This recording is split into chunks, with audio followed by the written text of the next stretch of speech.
the next day, I'm still going to work. And my boss was telling me, Ate Leia, why you're... Sabi ko, wala akong naramdaman. And it was so amazing, di ba? It's God's grace, it's God's glory na nangyari yon. Kaya I'm so happy na nandito ako, sharing to all of you, kasi it changed my life. And look at me now. At isa din na reason na kung bakit hindi ko ma-share. Kasi when the doctor told me that yung result ko, so funny. It was like, uncurable. Yun ang result talaga. Wow. The first, sabi ko, so, minsan nahiya ako, sabi ko, I don't know, baka mamaya magsasalita ako, di ba? Then I cannot prove myself. Parang yun yung sa mind ko. Kaya sabi ko, kuya, wag, kasi ganun. But then, sabi ko, who they are. God's is bigger than the doctors. Drugs is bigger than anyone. Kasi always God is giving you way to have something. And this is Farley. Kasi hindi ko naman siya makilala kung hindi siya pagbigyan ni Lord eh. There's always a way to go to where you are right now. So I'm so blessed, grateful of everything. And I thank also my family for prayers, definitely. Kasi yun po talagang number one talaga yung prayer. And now, actually, I turned to Christian just recently. Yes! At wala. Na walang mas mas malakas more than Him. At share ko lang din sa inyo, Sante, sa mga taong hindi pa nag-try, kasi sometimes people, they are not open-minded of everything. Why not? You should try. Huwag nyo na pong hintayin na magkasakit kayo bago nyo Kasi ako, I never think about it. Kasi di ba, healthy living ako. Di ba, I do everything.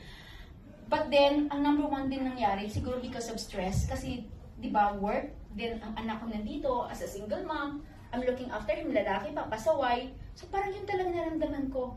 Even anak ko nagtitake na rin ng Sante kasi, you know, I'm telling him na natutuwa nga siya minsan kapag nagtitimpla ako. Kasi nang syempre, di ba, for a young boy, they are not really...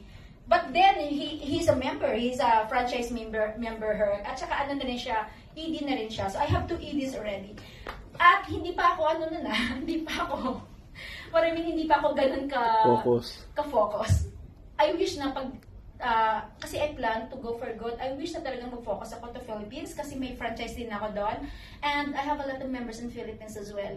Even my co-workers, like most of the staff, member ko na rin din sila. It's because not of, hindi nila kilalang sa atin, but because na nakikita nila ako. And I never to, kasi sabi ko nga, I'm so skeptical, kasi nahiya, di ba? If you have, parang nakaya, kasi ayaw mong maramdaman nila yung pain or awa. Ayaw ko nang ganoon. Kaya sabi ko, it's sometimes flows lang, nag-go lang sa mouth ko once na they asked about Sante Barley. And believe me, hindi na po sila nagtatanong. And it really works. Ang dami ko pong mga kaibigan na hindi na, I have 2 friends na hindi nag-undergo ng chemo because of Sante Barley. And so, I'm so generous enough na minsan sabi ko, syempre, di ba, minsan financially unstable. Sabi ko, no, take it. Di ba? Kung may pinakababayaran mo. At yun po yung work ng Sante minsan, no? Yung to help people live better lives. You know, kasi pinadala ka ni Lord for sure. There's a reason behind it. And all of you, you're so blessed na nandito kayo ngayon, na nakilala niyo yung Sante. Kasi, malaking tulong po yon. Malaking tulong.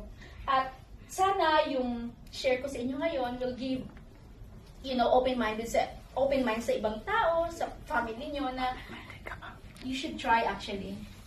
You should try because wala pong masama na mag-try. And Sante is the best brand I ever. Until now po, palagi po ako may stock sa bahay. And I will not stop because Sante is a part of my life.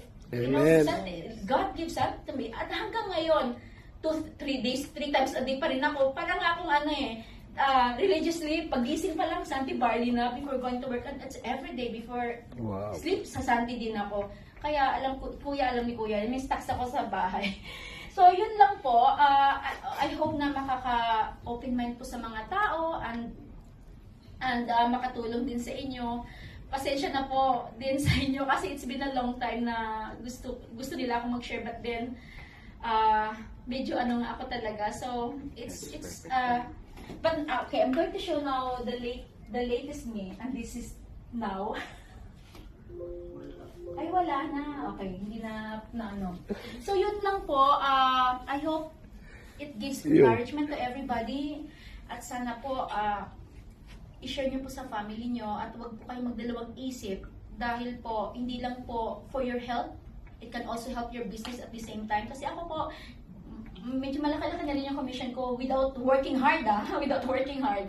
At nabibili ko po siya ng produkto talaga.